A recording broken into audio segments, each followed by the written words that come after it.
What's going on, guys? Welcome back to my channel. Really excited about to walk into the theater right now to go see Venom, Let There Be Carnage. So my review will be coming to you in 3, 2, 1.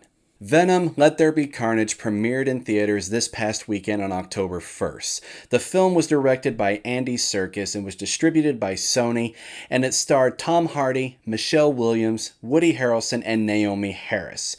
The film revolves around Cletus Cassidy / Carnage breaking out of prison, forcing Eddie Brock and Venom to put aside their differences to take down Carnage.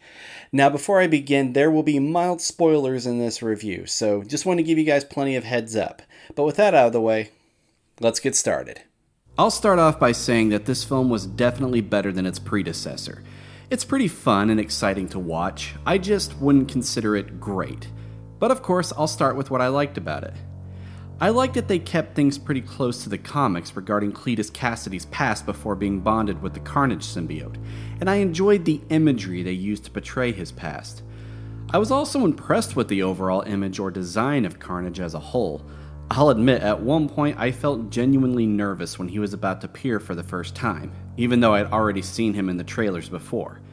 And although this film was keeping things around a PG-13 rating, the Carnage kills were still pretty intense. The pacing in this film was very consistent in that there was hardly ever a dull moment. But at the same time, with the runtime only being an hour and a half, there were a couple of plot points that I felt were rushed just a bit. These points I felt could have been expanded a little more, the most notable one being Shriek's backstory. Now let's move on to what I didn't like. I will say that this film got a little silly at times. Even sillier than the first film, especially when it came to the constant bickering between Brock and Venom. Now, these moments did make me laugh, and I wouldn't say they were so overdone that they took me away from the rest of the story, but there was definitely some moments that were pushing it for me.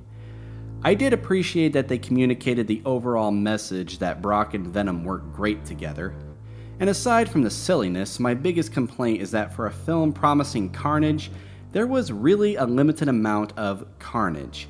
Not trying to spoil anything, but if you're expecting to see several fights between Venom and Carnage, well, I feel it's best to give you a heads up that they actually don't fight that much, and their fight in the trailers is actually their biggest fight. The scenes with Carnage were great visually, and Woody Harrelson did a great job with the role. I just would have preferred more confrontations between him and Venom. Overall, I do recommend that you check out this film. It's fun and exciting with a few good laughs here and there, and the cast did very well. Just be prepared to not expect a masterpiece, but it is enjoyable. But of course, with this being a Marvel film, be sure to hang around for the mid-credits scene. Trust me, it's worth it. I'm going to give Venom, Let There Be Carnage a B-.